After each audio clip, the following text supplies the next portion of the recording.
master of the impossible crime and atmospheric suspense. Did you know Carr was one of the few writers ever invited to co-author official Sherlock Holmes stories? In 1954, he collaborated with the Conan Doyle estate on the exploits of Sherlock Holmes, a rare honor that speaks to his legacy in the world of classic detective fiction. Starring Donald Sinden as the voice of Dr. Gideon Fell, this episode draws us into a chilling tale where superstition and secrecy hang heavy over an old estate, and a murder takes place under seemingly supernatural circumstances.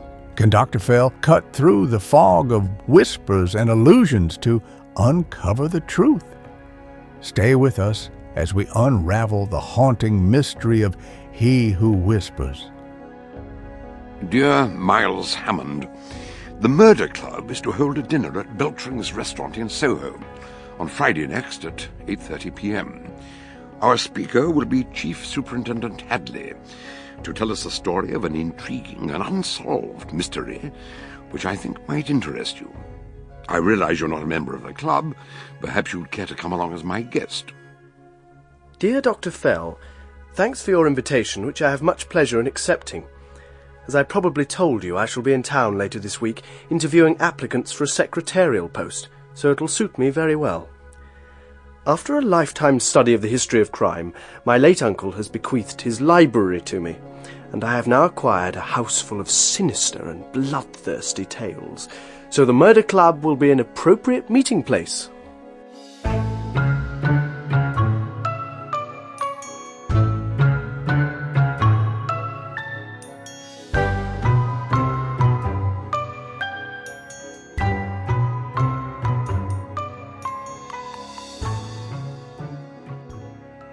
Notes made by me, Gideon Fell, June the 18th, 1937, concerning a particularly cruel and horrific murder, a crime so evil and so shocking it seemed to be literally inhuman. And when Miles Hammond arrived at Beltring's restaurant, he too was in for a shock. You made me jump. Who? I mean, what are you doing here? I'm looking for Beltring's restaurant. Have I come to the wrong place? This looks more like a bar. The restaurant's through there, but it's not open to the public tonight. There's a meeting going on. At least there should be. I know, the Murder Club. That's why I'm here. Oh, really? So am I. Perhaps we should introduce ourselves. I'm Barbara Morell. Who are you? Miles Hammond. How do you do? Hammond? You're not a member of the club, are you? No, I'm a guest of Dr. Gideon Fell. Oh, that's funny. So am I. But the weird part is, not a single member has turned up tonight. The whole club seems to have disappeared. Disappeared? There's no one here except you and me, and a policeman called Hadley. Frederic, the head waiter, is absolutely frantic. And now Oh, Frederic. Oui, mademoiselle. What's happening? Don't tell me the policeman's disappeared as well. The chief superintendent is using the telephone. He is trying to call the president of the club, but I think he is having some difficulty. What are you laughing at? I was just thinking, this would make a real scoop for some lucky reporter. On the night of the Murder Club meeting, all the members are found sitting quietly at home with knives in their backs. That's not funny. You're not a journalist, are you? No, why? I thought not. Then you've been reading too many detective stories. As it happens, I am a journalist. That's all I need. For years, Gideon Fell has been trying to persuade me to come and talk to this club. And for years I've said, no, I don't want to be misreported in the press. And he always tells me there are no journalists here. So tonight I finally turn up to find a journalist and no murder club. Unless perhaps you... Sorry, I'm not a member either. My name's Hammond. Of course, the doctor told me you're Sir Charles Hammond's nephew. You and your sister have inherited a library. That's why I'm in London. I've been interviewing possible secretaries to help me get the library sorted out, and Dr. Fell invited me. Perhaps we ought to give him a ring. Well, I tried that. The president's out of town and the doctor isn't at home either. It seems there'll be no dinner tonight, so we may as well give up and go... Excuse me, Superintendent, but do we have to? I mean, Frederic says all the tables are laid and the chef's waiting in the kitchen. Couldn't you tell us about the unsolved mystery anyway? I've been looking forward to it so much. Couldn't we, please? Well, I don't know. I mean, How about it, Frederick? Mademoiselle, Monsieur, dinner is served. According to Hadley, the dinner was excellent. Too good, he said, to be treated as the mere background to a mystery story. Or perhaps he was afraid the details might spoil their appetites. But at last, over coffee, he began the strange tale of the Brooke family. Although they were typically English, they lived in France, not far from Chartres. Mr. Brooke owned a tannery on the outskirts of the city, producing a high-quality leather. As Hadley explained, he met them by chance 6 years ago while he was on holiday. Yes, I'd only been there a few days. I happened to meet Howard Brooke whilst I was changing some money at his bank, and we got into conversation. He invited me back to the chateau.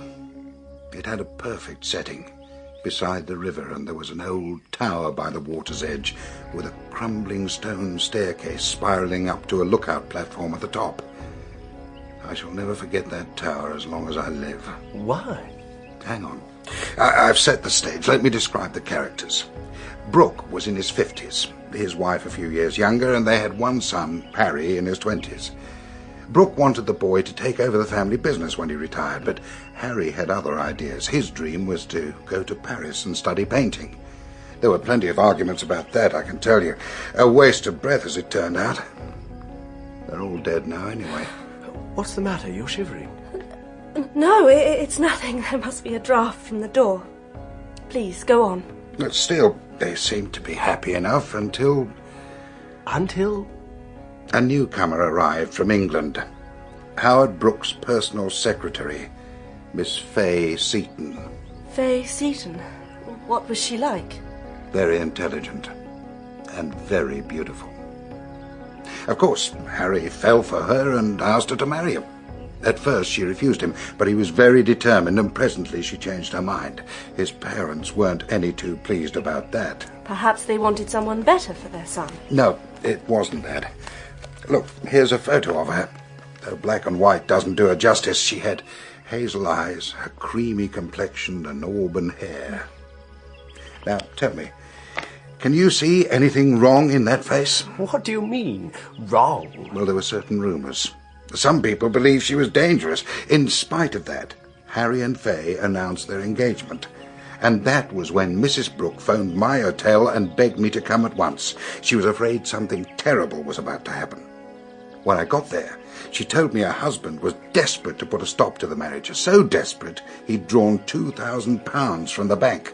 He was about to have a showdown with the girl and try to buy her off. Just because of some stupid gossip? No, it wasn't only gossip. A family at a neighbouring farm had a 15-year-old son, and apparently he and the young woman were... Anyhow, Brooke had arranged to meet Fay at the top of the old tower. Where was Harry during all this? Mrs. Brooke said he was in his room writing letters, but when I got to the tower, Fay was in the doorway looking very pale. She was obviously upset. Why? What was wrong? She told me Harry and his father were both up above. She'd heard them having a furious argument. Then she brushed past me and disappeared into the woods. What did you do? I climbed the corkscrew staircase as fast as I could and found them at the top of the tower. Brooke was wearing a raincoat. It looked as if a storm was about to break. He had a bulging briefcase propped up against the parapet beside his walking stick, and they were both talking at once, so angrily they didn't notice me at first. That must have been an awkward moment. When Howard saw me, he pulled himself together and said he was waiting for his secretary. They had some business to discuss and sent us both away. Harry went with you? Well, we had no alternative. By the time we got down the stairs, it had started to rain. We sheltered under the arch of the doorway, waiting for it to stop, and then... Go on. We heard a heavy thud, echoing down the stairwell. When we got to the roof, Brooke was lying face down, the back of his raincoat oozing blood from a stab wound below his left shoulder. His walking stick was in two pieces. I hadn't realized it was actually a sword stick, and there were blood stains on the blade. But the briefcase containing the £2,000 had vanished into thin air. What did you do? We eased him into a sitting position, and Harry gasped, "Dad, who was it? Who did this?" The old man opened his mouth and tried to speak, but he was too far gone. He died in his son's arms a few minutes later. But who killed him? Was it Fay Seaton? I told you. I saw her leave the tower 10 minutes earlier. Howard Brooke had been alone up there. Are you trying to tell us the crime was committed by some supernatural creature floating through the air? Look, it's strange you should say that. You're not the first person to suggest it.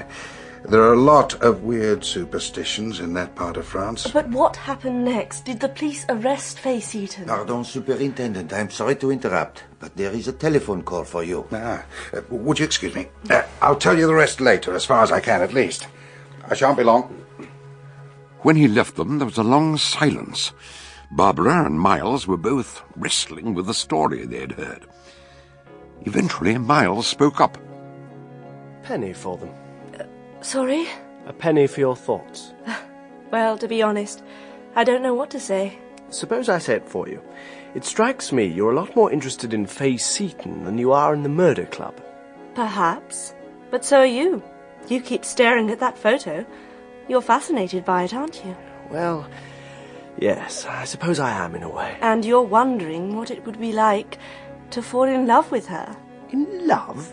Oh, for heaven's sake, we don't even know whether she's still alive. No, that's true. Mr. Hadley never told us that. When he comes back, we must... The Chief Superintendent asked me to tell you the telephone call is from Dr. Fell. He is on his way and will be arriving shortly.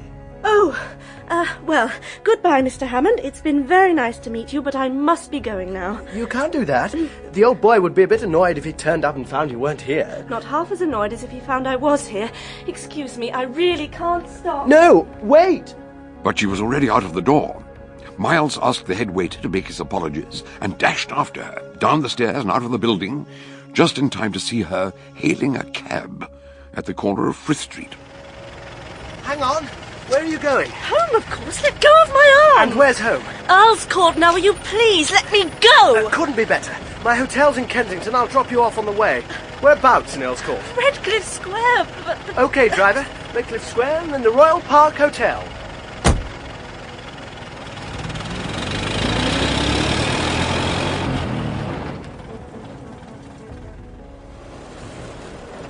We can't both rush off like this. It's terribly rude. Don't worry. When I get in, I'll ring up and explain. Explain?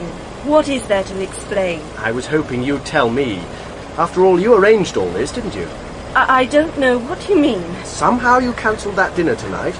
You put all the guests off except Hadley, because you wanted to hear the story about Faye Seaton alone, right? Right. I found out the members' names and addresses and rang them all, pretending I was Dr. Fell's secretary, and said the dinner had been postponed. Then I rang Dr. Fell, as the president's secretary, and told him the same thing. But surely the doctor must have recognised your voice. I don't even know Dr. Fell. I lied about that too. But why, for heaven's sake? Oh, it's too complicated now, but... How long are you staying in town? If we could meet, tomorrow, perhaps, I could explain. Sorry, I have to go back to the country in the morning. My sister and her fiancé are coming up to do some shopping, and I'm going back on the train with them. But I'll be in London at the weekend. So we can meet then? Yes. I'd like that. After Miles dropped Miss Morell off at Earl's Court, he went on to the Royal Park Hotel. But when he asked the desk clerk for his key... Good evening, sir. I have a message for you. Oh, what's that? Let me see. Here it is.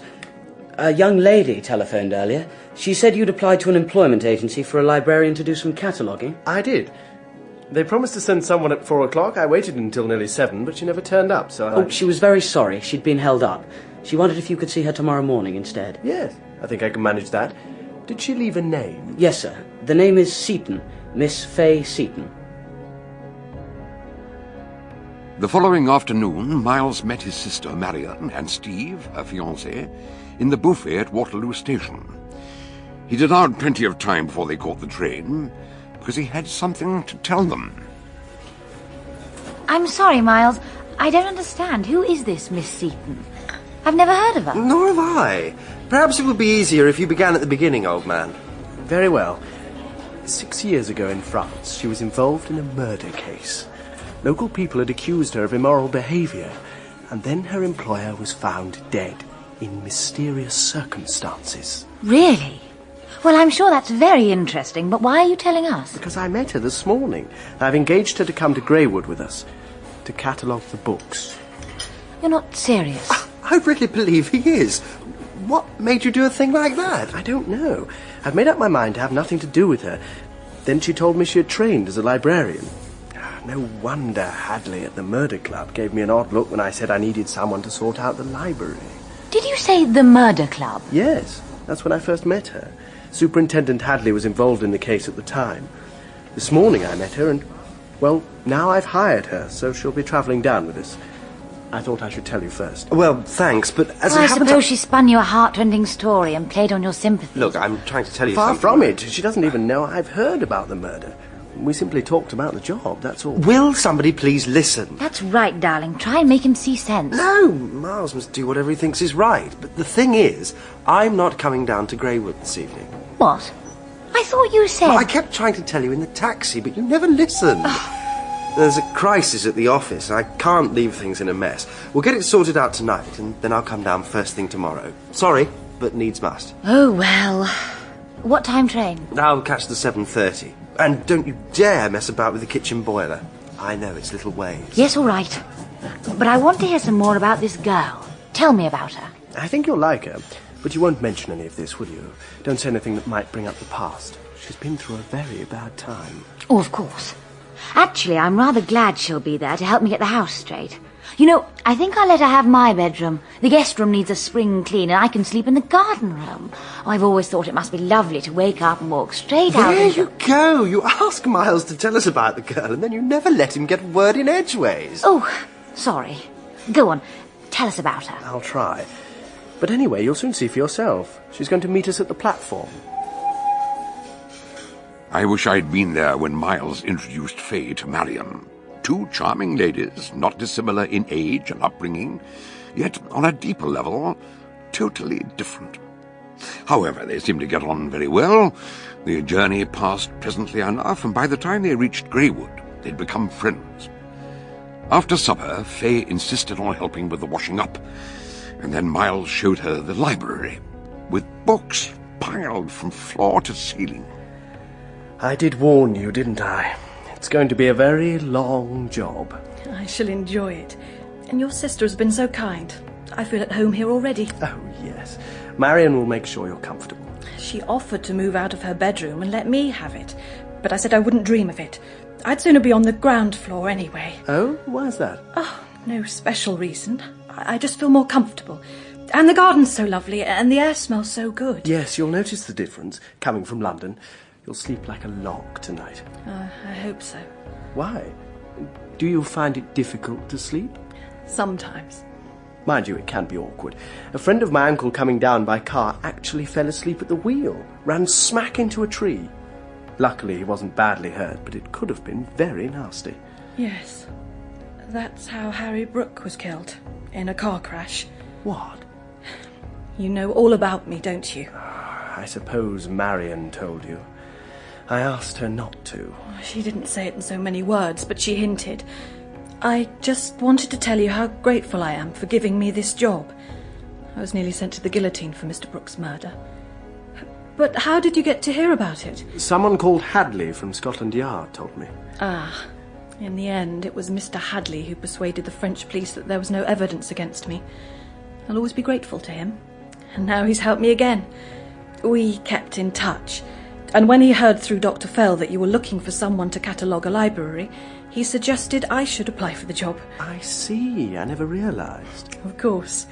But I don't want there to be any secrets between us. And I didn't kill Mr. Brooke. I'm sure you didn't. Harry and I were going to be married, until someone started spreading nasty rumours about me. I think Mr. Brooke got some anonymous letters. He asked me to meet him privately at the Tower. I didn't know he'd been to the bank and drawn out £2,000 to bribe me. Harry didn't know that either. He'd been up in his room, writing a letter. He wrote every week to Jim Morrell, an old friend from Morrell? No relation to Barbara Morrell, by any chance? Oh, I've no idea. Harry never mentioned her. Why? It doesn't matter. Sorry I interrupted. Please, go on. Well, I thought Harry was still in his room, but when I reached the Tower, I heard him and his father up above, quarrelling. That must have been when you met Hadley in the doorway. Yes. I didn't want to get involved in a family row, so I went for a walk through the woods. I didn't find out what had happened until I came back to the house about an hour later, and Harry came out to meet me saying that someone had killed his father. It wasn't me. You do believe that, don't you? Of course. Anyway, eventually the police decided it was suicide. Suicide? Mr. Brooks' fingerprints were the only ones on the sword stick. You know about the sword stick? Yes. The police surgeon said it would have been almost impossible from the position of the wound. But there was no other evidence, so they had to let me go. But what about the briefcase full of money? Hadley said it had disappeared. They thought in his struggle Mr. Brooke had knocked it over the parapet into the river. It was never found. The whole business created a sensation. And then Harry was killed in the car crash, and a month later Mrs. Brooke died too. She was so heartbroken. They said she died of grief. Do you two have any idea what time it is? Marion, for goodness sake. Oh, I'm sorry. It was my fault. I hadn't realised it was so late, and I want to start work early tomorrow. But before I go to bed, I've got a little something for you, Marion, to thank you for being so kind and welcoming. Oh, heavens. You don't have to do that. But I want to. It won't take a moment. It's in my suitcase. I'll go and get it now before I start unpacking. Well, I must say, she's behaving like the perfect guest. But you still don't like her, do you? I never said that. I do like her, only... Only what? There's something about her. I can't explain it. I just feel you should be careful, very careful. Listen, I have no personal interest in Faye Seaton, if that's what you're worried about. I'm interested in an unsolved mystery, that's all. Yes, that's the part that worries me. All that nonsense about murderous demons floating through the air. I'll believe it when I see one, that's all I can say. And suppose you did see one, what would you do? A sinister face floating outside my window. Oh, I'd probably take a pot shot at it with my revolver. Steve insists I have some sort of protection whenever I'm alone here, so he... Hello. What's that? A car at this time of night? Who on earth? It's the taxi from the village. There's someone getting out. Good Lord! Who is it? An old friend of mine. Dr. Gideon Fell. I apologized twice for my arrival, since I was not only extremely late, but also uninvited. Marion Hammond offered to make up a bed for me, but I told her that I would be returning to London by the last train. The cab driver had agreed to wait until I was ready to go back to the station. I could see Marion was very tired, and she admitted she was feeling drowsy. Then she said good night and went up to bed. Naturally, Miles wanted to know the reason for my unexpected arrival. And when I explained that Hadley had telephoned me late that afternoon to tell me about the mysterious events at the murder club, he decided that we both needed a drink. Wait, don't drown it. How's that? That's splendid. Your very good health. Yep, well, that's better. Now, would you mind telling me what all this is about? Not at all. I'm very glad to have had the opportunity to meet your sister. A charming young lady. Yes, she is. But I don't imagine you came all this way just to compliment me on my relatives. Not entirely, no. I admit there is another member of this household who arouses my curiosity. You mean Faye Seaton? I do indeed. How did you know she was here? Well, let's say I thought it was highly probable. You're employing her as your librarian, I presume? Yes. What's wrong with that? Miss Barbara Morell also telephoned me today to apologize for upsetting our arrangements last night, and to tell me Faye Seaton was in London. She even had her address. And now Faye is here, under your roof. I must see her. There's one particular question I have to put to her, and I must also warn you that... for heaven's sake, not you two. Look, I've already talked to her about Howard Brooks' murder. She told me she didn't kill him, and I believe her. Did she also tell you that after the inquest, a mob of local farmhands were threatening to lynch her? What? I know there were vague rumours about her carrying on with some local... The rumours were not vague. Young Pierre Freneck had been ill. In his delirium, he had a nightmare. He dreamed he saw a white face floating outside his attic window. But next morning, when his father woke the boy, he saw tooth marks on his throat, where the blood...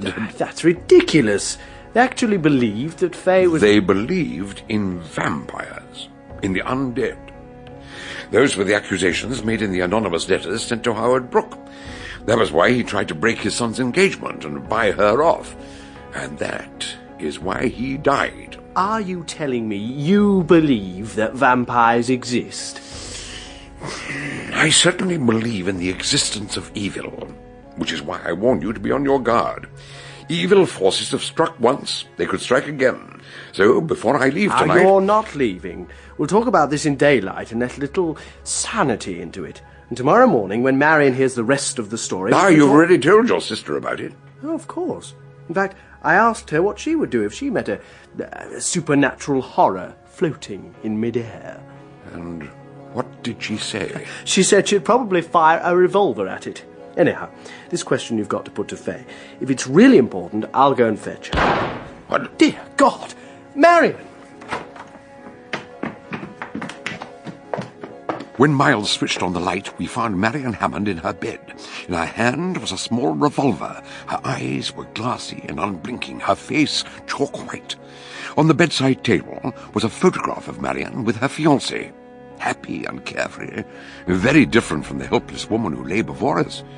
I put my hand to her wrist, hoping to feel a pulse. Well, is she... It's very faint, but her heart is still beating. She needs fresh air. Open the window. Yes, I noticed that strong perfume as soon as we came in. And there's an open bottle on the dressing table. Look at this. A bullet hole through the glass. What do you think she saw outside her window? Never mind that.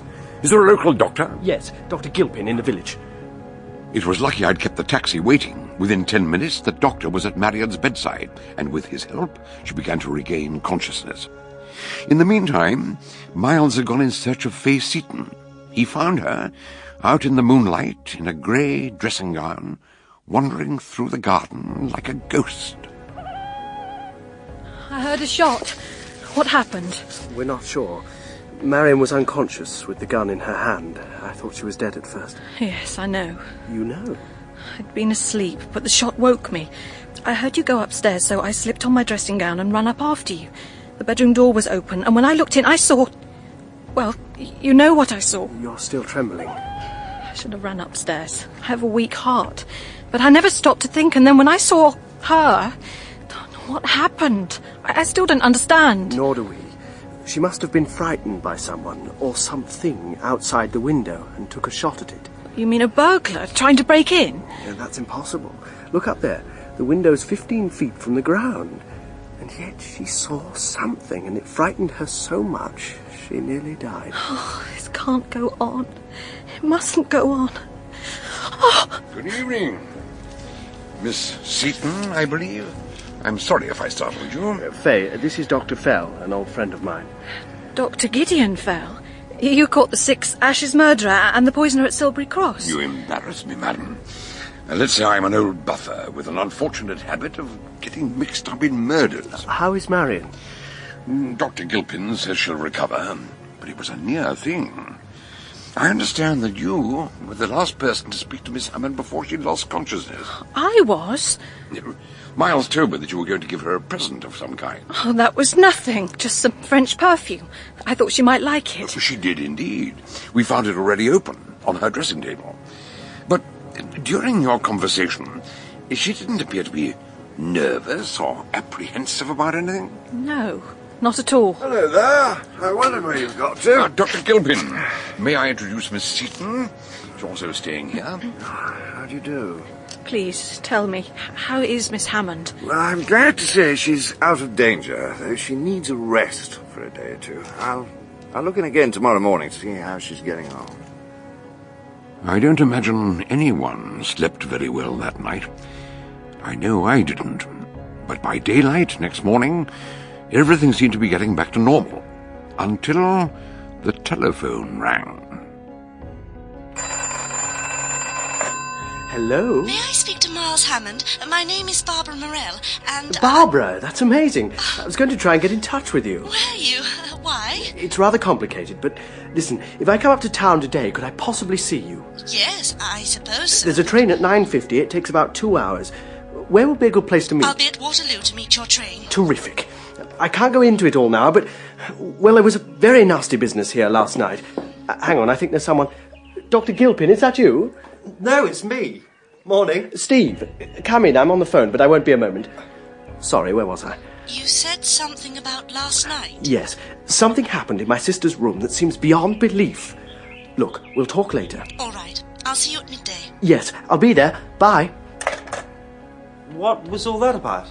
It's all right. Nothing to worry about now, though Marion was in a pretty bad way, but she's okay. Marion? Why? What's happened? Someone or something got into her room and scared her half to death, but the doctor says she's going to be... Oh, my God. It was that damned librarian, I suppose. What do you mean? When you told us about her, I had a sort of premonition. Some people stir up trouble wherever they go. Where's Marion now? Up in her room, still asleep. Well, I must see her. Right. Sorry. No, it's my fault entirely. Let me introduce you. Steve Curtis, Marion's fiancé, Dr. Fell. Yes, of course. You started all this. You and your damned murder club. Sorry about that. I just told him about Marion. He's very upset, naturally. Yeah, of course. It's my fault. I brought Face Eaton here. You heard what he said. Some people stir up trouble wherever they go. Yes, I heard. But before you blame yourself, hadn't we better be sure that Miss Seaton is the troublemaker? I don't understand. Last night you asked me if I believed in vampires. Well, I might possibly accept a vampire who materialized in broad daylight and killed with a sword stick, but I could never believe in a vampire who pinched a briefcase with £2,000 in it. Never mind all that. What about last night? Whatever it was that terrified Marion... Yes, that was different. That was the real touch of Satan. But those two events, the murder at the tower and the frightening of your sister, are connected. I don't know how or why. I propose to question Miss Seaton, though I fear it won't do much good. The best thing will be for you to get in touch with Barbara Morell. I am in touch with her. She rang me a few minutes ago, and I've arranged to go up to town and meet her later on. Have you, by Jove? Well, now we're getting somewhere. Did you ask her about Jim Morell? No, but I'm going to see her. Good morning, Mr. Hammond. Dr. Fell. Good morning. Good morning. Before I go up to see the patient, I wonder if I might have a word. Of course. Would you say your sister was a highly strung, nervous type of person? No, not at all. No, I thought not. And she doesn't suffer at all from what you might call hallucinations? Oh, good Lord, no. What gave you that idea? Well, last night she kept muttering about someone who whispered in her ear. It distressed her very much. Oh, whispered? But surely a whisper... Quite. It struck me as very odd. She kept referring to it again and again. Oh, perhaps this morning she'll be able to clarify it a little. Oh, and when I've seen her, I'd like to see the other lady, Miss Seaton. Last night she looked alarmingly pale. Not as much blood colour as she should have. Anyway, we'll talk again later. Whispers? Dr. Fell, do you know the answer to all this? Alas, no. Except, of course, the vampire legend. Vampires again. What have they got to do with it? Nothing, probably. Except that in folklore, the vampire whispers softly to her victims to put them in a trance. I seem to remember a story about Cagliostro. Who?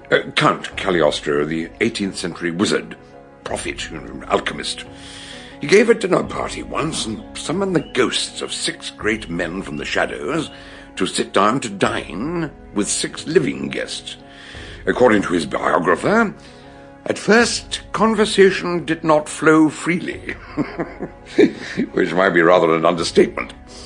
He also attended another eerie party in London, at the Old King's Head in Soho.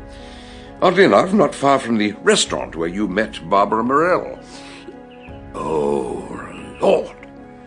Oh, Bacchus. What's the matter? I think I got it. I know what frightened your sister, and it was done by design, by deliberate, brutal design. I'm going to find Miss Seaton, and this time I'm going to get the truth out of her. Mr. Curtis, we meet again. Come in, Steve. You've seen Marion. How is she? She's still a bit under the weather. Gilpin's with her now. By the way, Doctor, I'm sorry I lost my temper just now, but I'd had a bit of a shock. Yes, perfectly natural, I understand. Now, if you'll excuse me, I want to have that word with Miss Seaton. First door on the left. I wouldn't mind a few words with her myself. What the hell were you thinking of, bringing her into this house? Pull yourself together.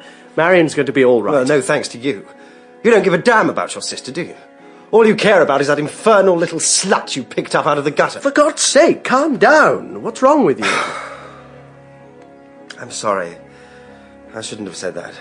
I don't know what came over me. I'm going for a walk. Maybe the fresh air will clear my head. By the by, what's Dr. Fell doing here anyway? And what does he want with your precious librarian? He's simply trying to find out what's going on. Unfortunately, I was too late. Miss Seaton has gone. Gone? Why? What's happened? She left this on her pillow. It's addressed to you. Dear Mr. Hammond, I'm afraid I have to go up to London on an urgent matter that needs my attention. Perhaps it's just as well I kept on my little room in town. And a briefcase might be useful, too. But don't worry, I shall return before nightfall. I should have guessed. Presumably she'll be going to London by train. I suppose so. There's the 9:50. That's the one I meant to take to meet Barbara. They must have caught the bus at the end of the lane a few minutes ago. Ring for a taxi. You've got to be on that train. I warn you here and now, if that young woman carries out her plan, something damnable is going to happen. You must catch that train. You'd better go up and say goodbye to Marion before you leave. I'll ring for a cab, don't worry. Miles caught the train with 30 seconds to spare and immediately set out to find Fay Seaton. But although he went through every coach, he drew a blank. She was not on board. When he reached Waterloo, Barbara Morell was waiting for him at the barrier. Hello. Did you have a good journey? No, I didn't. I mean, thank you for coming to meet me, but, oh, Lord, everything's gone wrong. What do you mean? We thought Fay would be on the train. Dr. Fell said I had to find her. Everything depended on it, and now I don't know what to do because she wasn't on it. But she was. I saw her just now. She came through the barrier about a half a minute before you did. That's impossible. I searched the whole train.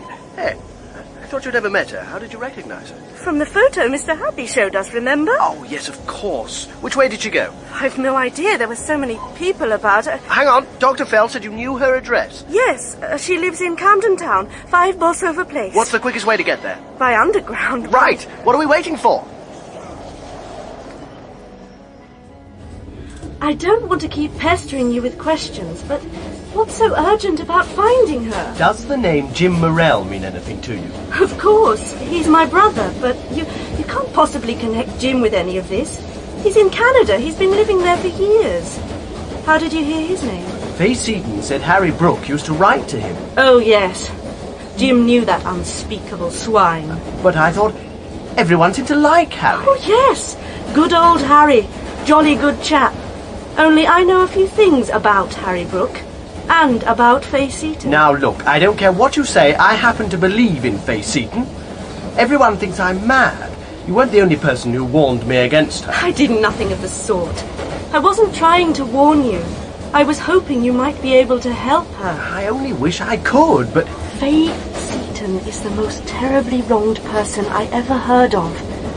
As for those things she was accused of, the immorality, the absurd superstitions, they were a deliberate frame-up from start to finish. I felt that all along.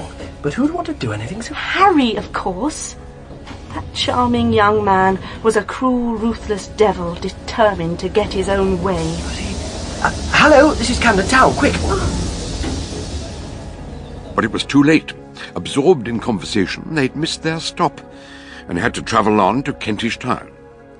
As they walked back, Barbara filled in the details. You know Harry was set on becoming a painter in spite of his parents' wishes? Yes, but what's that got to do with anything? It had to do with everything. He was afraid if he simply left home they'd cut him off without a penny. So he had to devise a scheme that would force them to let him go. That's when Fay arrived on the scene and he pretended to fall in love with her. Pretended? At the same time, he started a whispering campaign against her.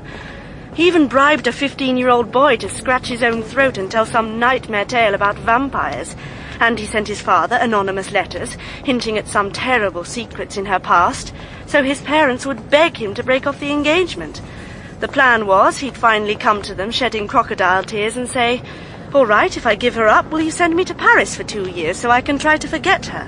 How do you know all this? He was so proud of his scheme, he couldn't resist writing to my brother and telling him how clever he'd been. And you knew about it at the time? No, that was 6 years ago, before Jim emigrated. Then one morning he was reading the paper and he said, "My God, old man Brooke's been killed." But he never told me what he knew about Harry.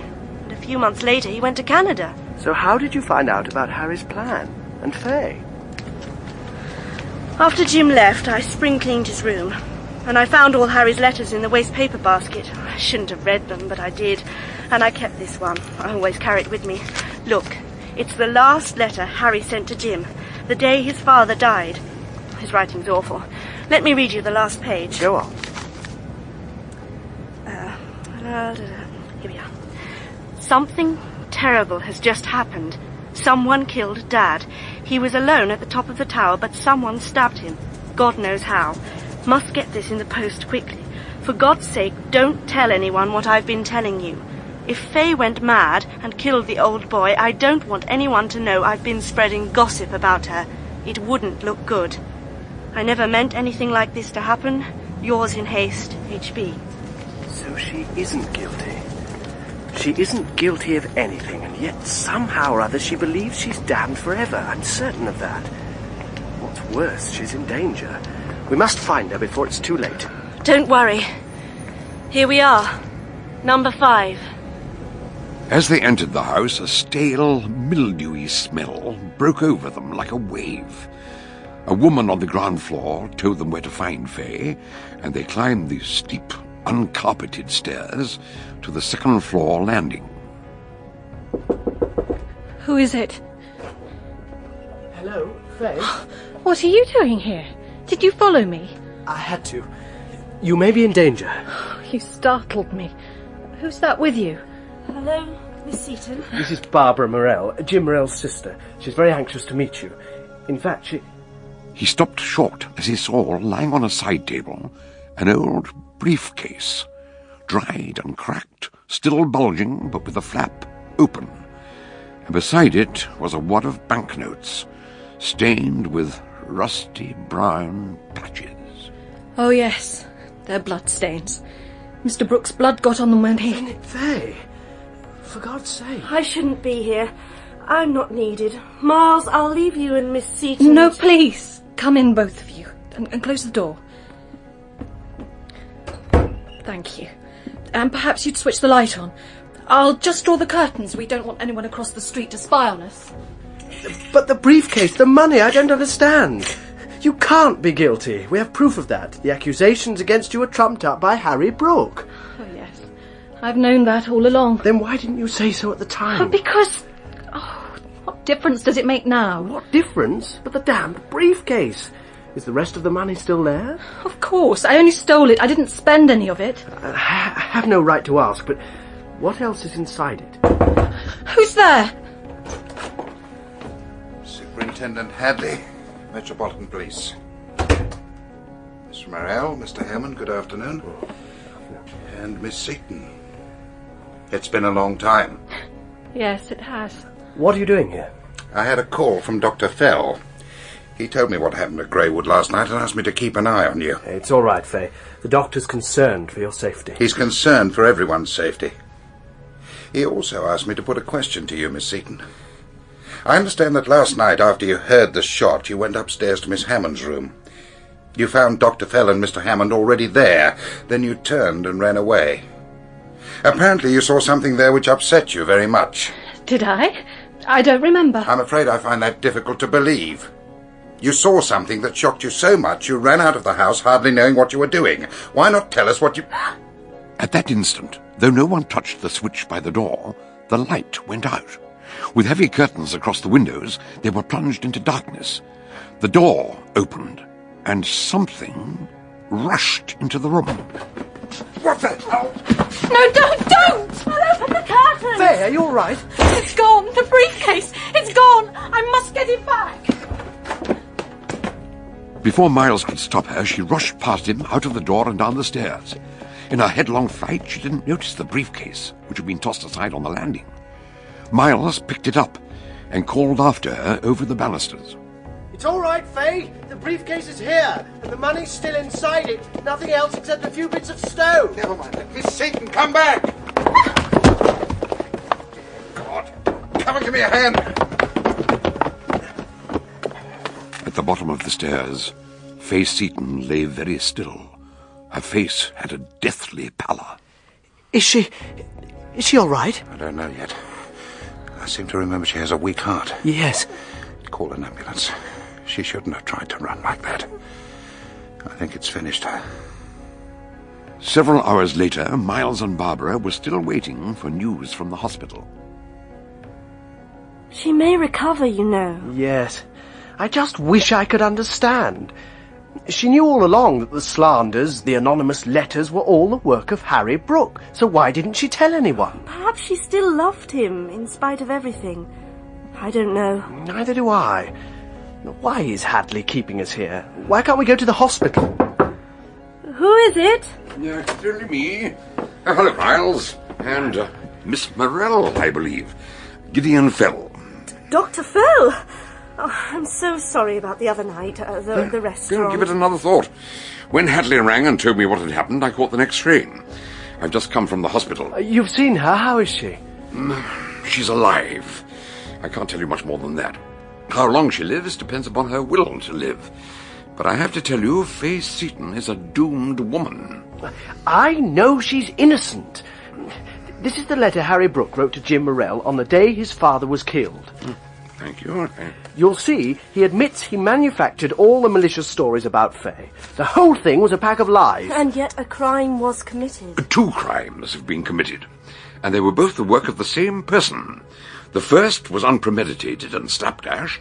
The second was planned and wickedly evil. Do you mean you know who killed Howard Brooke? Oh, yes. When he returned from the bank with the money intended for Faye, he went up to his son's room.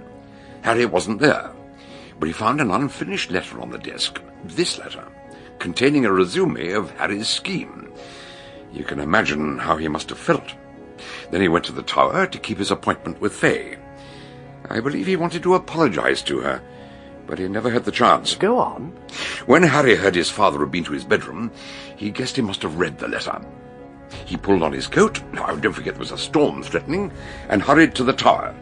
When Faye arrived, the 2 men were quarrelling.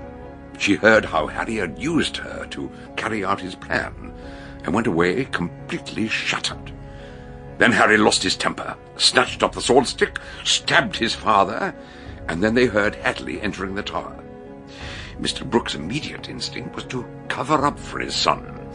He tore off his raincoat, which was ripped and stained with blood, and told Harry to give him his coat, then bundled up his own coat and stuffed it into the briefcase. So that's what made it look so bulky. I never understood how a few packets of notes filled out like that. Quite so. By the time Hadley reached the top of the tower, Mr. Brooke thought he had prevented a family scandal. He told Hadley to take his son away, but when they left, he realized that he might be dying. There was only one thing to be done. As his strength ebbed away, he exchanged the 2 coats once more, and stuffed Harry's coat, which must have had bloodstains on the lining, into the briefcase, weighed it down with a few lumps of stone, and dropped it over the parapet, and then collapsed. The 2 men down below heard him fall and hurried upstairs, and he died in his son's arms, assuring him that everything would be all right. God rest his soul. But where was Faye during all this? As she was going past the tower, she saw the briefcase fall into the reeds beside the river, and she picked it up. When she found what was in it, the money and the stones, the blood-soaked raincoat, she understood. I suppose she kept it in case Harry tried to pin the murder on her. His raincoat would have proved he was guilty. And he got away with murder. His father covered up for him, and so did Faye. By God, I wish I'd met Harry Brooke. I'd like to tell him what I thought of him. Well, that's not impossible. Would you like to meet him now? What? Are you there, Hadley? Would you bring the prisoner in, please? In you go, sir. This is ridiculous. I tell you, it's all a mistake. What the devil? Steve! What's going on? Doctor, what are you playing at? We need to make a formal identification. Because, you see, the man who calls himself Stephen Curtis is, in fact, Harry Brooke.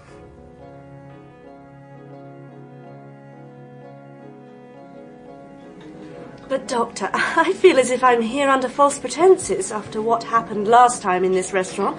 I really don't deserve to be taken out to supper. Now, not another word. After what you've been through today, it's the least I can do. I can't help thinking about Faye and what she's been through this weekend. Not just this weekend. For years she's gone through her own private hell. So, how did Harry Brooke become Steve Curtis? I suppose his death in a car crash was just another lie. No, I think there was a car crash. Somewhere on a lonely French road, I think he found a wrecked car, and the driver, about his own age, dead. He realized it was a golden opportunity and assumed the clothes and papers and identity of the real Stephen Curtis. Well, it must have been a nasty moment for him when you announced that you'd hired Faye Seaton to come and work for you, Miles. No wonder he had a sudden crisis at the office. Yeah, but I think he saw another possibility. Faye Seaton still had the evidence that proved he was a murderer. If she were disposed of, there'd be no one left to connect Stephen Curtis with Harry Brooke. You mean he was planning to kill her? Miles, you said something about your sister offering to give Faye her bedroom. Now, was Harry Brooke aware of that? Oh, yes. It was only when we got to Greywood that Faye said she'd prefer to sleep downstairs. So Harry didn't know that. When he arrived late that night, he expected to find Faye in Marian's room. He didn't turn on the light, but when he caught a whiff of perfume, a perfume that Faye had worn ever since her first visit to France, he remembered that. He planned a very skillful murder, but he got the wrong woman. It wasn't until the next morning that I began to suspect him. You were on the phone to Barbara, remember? Yes, I started to tell her what was going on. And you said something happened in my sister's room that seems beyond belief. And that was when Harry, walked in, pretending he'd just arrived on the early train. And he heard what you said. When you rang off, you told him not to worry. Marian was going to be all right. I was outside, so I didn't see his face, but I heard him say, Marian. He was completely thunderstruck. I wondered why. He already knew something nasty had happened in her room. Who did he think it had happened to? Her great-aunt Agatha? Sorry to interrupt, but I still don't know what did happen in her room. What was it that frightened her so much? What had she seen? She didn't see anything. She must have done. She fired a shot at it. Oh, no, she didn't. I was mystified at first, but sometime later, when we were discussing Cagliostro, I remembered how he was initiated into a secret society at the King's Head in Soho. He was blindfolded, given a pistol, then told to put it to his temple and pull the trigger, without knowing whether it was loaded or not. When he pulled the trigger, there was a thunderous explosion. But it wasn't loaded. Someone had fired a second gun just behind him. It was a cruel hoax. And Harry did that to Marian? While she was asleep, he put an unloaded pistol to her head and kept whispering to her, telling her that she was about to die. She didn't know he had another one loaded with a real bullet. Slowly, he squeezed the trigger. She heard the hammer moving slowly back, and then... Oh! I beg your pardon. I got carried away. But just imagine, what would a shock like that do to someone with a weak heart? After that, Harry slipped out of the house and lay low till the following morning. But, Doctor, when we rushed up to Marian's room, Faye followed us. The door was open and she looked in, and something she saw there terrified her. What was it? Cast your mind back. On the bedside table, there was a photograph of Marian and her fiancé. That's when Faye knew Harry was still alive, and she realized that the attack had been intended not for Marian, but for her. He had returned from nowhere to take her life. Which is why she ran away and why he decided to follow her to London. He was so helpful, wasn't he, Miles? He rang for a taxi, he even came to see you off.